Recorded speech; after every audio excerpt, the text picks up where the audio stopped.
Let's continue. तो हमने पता किया कि भाई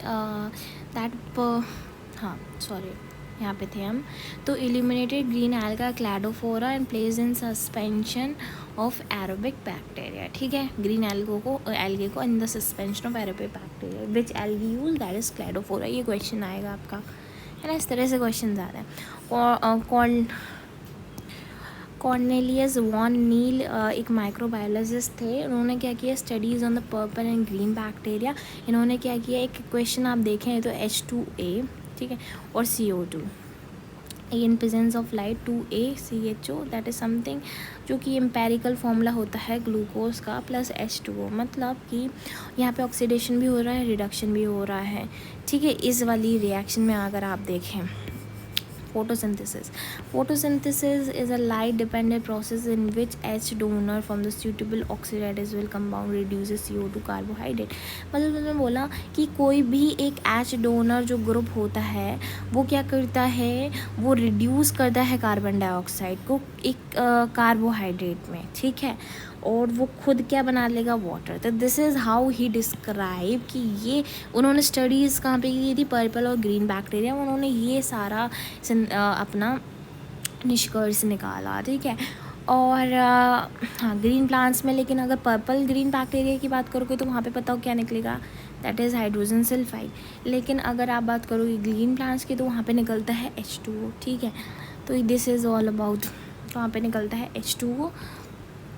purple and green sulphur bacteria H2S release करते हैं और वो किसमें आपका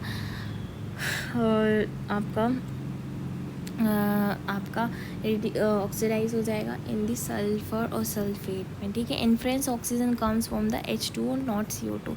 इससे ये पता चला कि जो H2O बन रहा है उसका सोर्स CO2 तो नहीं है, ठीक है, वो CO2 तो नहीं है, वो कोई एक कंपाउंड है, ठीक है, H डोनर कंपाउंड है। And later was proved bye isotope techniques. फिर आइसोटोप टेक्निक्स आई, फिर उसके हिसाब से वो पता चल गया, क्योंकि यहाँ पे जो ऑक्सीजन में वो था आइसोटोप, वो अलग होता था, और यहाँ पे होता था वो अलग होता था। इस हिसाब से आइसोटोप टेक्निक से मैं पता चल गया। फिर उसके बाद आता है फोटोसिंथेसिस फिजिको केमिकल प्रोसेस है, मल्टी स्टेप प्रोसेस है, जिसमें दो टाइप की रिएक्शन होती हैं। एक होती है लाइट रिएक्शन, एक होती है डार्क रिएक्शन। लाइट रिएक्शन होती है फोटोकेमिकल फेज और डार्क रिएक्शन होती है कीमोसिंथेटिक फेज। फोटोकेमिकल फेज़ और कीमोसिंथेटिक फेज़, जिसमें क्या होते हैं, कार्बन फिक्सिंग रिएक्शंस होती हैं, लाइक कार्बन रिएक्शंस होती हैं, एंड इसको बोलते हैं बायोसिंथेटिक फेज़। ये सारी चीज़ें आपके NCERT में लिखी हैं, तो हर एक चीज़ पता होनी चाहिए। Dark reaction, chemosynthetic phase, biosynthetic phase, carbon fixing reactions होती हैं, कार्बन रिएक्शंस होती हैं। लाइट रिएक्शन को फोटोकेमिकल फेज़ भी बोलते हैं।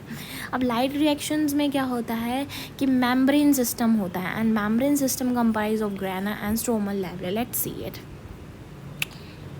ये आप देख सकते हो, ये है आपका ग्रेना, ठीक है, ये ग्रेना है। ये आपको स्टैक ऑफ कॉइन्स की तरह दिख रहा है, ये है ग्रेना। और इनके दोनों के बीच में जो इनका कनेक्शन बना रहा है, इन दोनों के बीच में जो कनेक्शन बना रहा है उसको बोल रहे हैं स्ट्रोमल लैमेले। तो यही बात बोली गई है, मेम्ब्रेनस सिस्टम इन्वॉल्व होता है इसमें, ग्रेना और स्ट्रोमल लैमेले, जिसमें ATP और NADPH क्या हो जाता है, सिंथेसाइज्ड हो जाता है, ठीक है। ATP और NADPH सिंथेसाइज होता है। जो डार्क रिएक्शन होती है वो मैट्रिक्स और स्ट्रोमा में होती है। Let's see what is the matrix and stroma. तो ये है हमारा स्ट्रोमा। ये जो आपको ग्रीन ग्रीन रीजन दिख रहा है पूरा स्ट्रोमा है, और यही स्ट्रोमा है, और इसी में क्या होता है, आपका सिंथेसाइज होता है, ठीक है। मैट्रिक्स, बेसिकली मैट्रिक्स यहाँ पे इसको स्ट्रोमा बोलते हैं। कोई मैट्रिक्स मतलब इस तरह से कोई लिक्विड टाइप का, राइट। और यहाँ पे ATP NADPH को यूज़, यहाँ पे लाइट रिएक्शन में जो ATP NADPH बना उसको हम यहाँ पे यूज़ कर लेंगे, ठीक है। No light driven but depend on the products. मतलब इसमें आपको लाइट नहीं चाहिए, यहाँ पे आपको लाइट चाहिए होती है, मतलब सनलाइट प्रेजेंट होनी चाहिए, लेकिन यहाँ पे सनलाइट प्रेजेंट नहीं होती। उसके प्रोडक्ट, मतलब ये लाइक ATP और NADPH उसके प्रोडक्ट्स हैं, तो उस पर डिपेंड करती है आपकी dark reaction. No light driven but depends on the products, light dependent independent reaction, that is light independent reaction. चलो अब बात कर लेते हैं पिगमेंट्स ऑफ द फोटोसिंथेसिस। आपका chlorophyll A, B, xanthophyll, carotenoid. जो क्लोरोफिल A होता है वो ग्रीन कलर का होता है, B होता है वो ग्रीन कलर का होता है। ये भी ग्रीन है, ये भी ग्रीन है, ये याद करने का तरीका। लेकिन ये कैसा ग्रीन है, ये ब्राइट और ब्लू ग्रीन है, और ये है येलो ग्रीन, ठीक है। ज़ैंथोफिल होता है येलो, ज़ैंथोफिल क्या होता है, येलो कैरोटीनॉइड सबको पता ही होगा, yellow to yellow orange. Questions की बात कर लेते हैं। Most abundant pigment in the world, that will be chlorophyll है। जो हमारी पूरी वर्ल्ड में अगर कोई पिगमेंट पूछेगा तो सबसे ज़्यादा प्रोमिनेंट है या बहुत ज़्यादा अबंडेंट है, दैट इज़ क्लोरोफिल है। Chlorophyll show maximum absorption peak at blue and chlorophyll another absorption peak जो होती है वो रेड। मतलब ब्लू पे जो क्लोरोफिल ए होता है वो सबसे ज़्यादा एब्जॉर्प्शन करता है, ठीक है, एब्जॉर्प्शन ऑफ लाइट, ठीक है। ठीक है, तो क्लोरोफिल ए पिगमेंट जो है वो लाइट को सबसे ज़्यादा कौन से उस पे लेता है कलर पे, ब्लू। मतलब एक कोई फ्रिक्वेंसी है ना, दैट इज ब्लू, ठीक है। And the absorption peak red है। How do we conclude maximum absorption of the ई क्लोरोफिल है, maximum absorption in blue and red is shows high rate of photosynthesis. हमें कैसे पता चलेगा कि भाई इस टाइम पे मैक्सिमम एब्जॉर्प्शन हो रहा है लाइट का, क्योंकि फोटोसिंथेसिस हाई करेगा उस टाइम पे, इस वजह से। बट नो ओवरलैप, लेकिन जो आप मतलब जो एब्जॉर्प्शन किया और जो फोटोसिंथेसिस जितना आ रहा है वो जो है वो डिफरेंट होता है। अब इसको हम आपको दिखाएंगे एक डायग्राम के थ्रू, तभी यह बात आपको समझ में आएगी, ठीक है।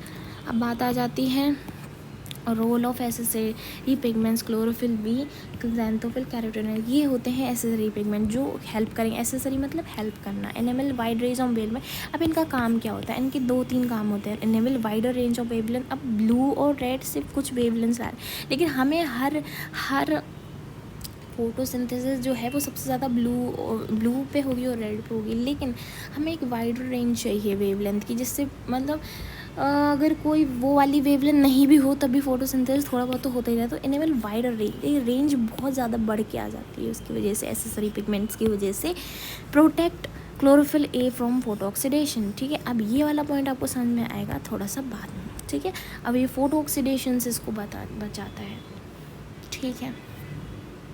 Light reaction we will discuss in the second lecture. Thank you all. Subscribe my channel please. Okay, thanks you guys.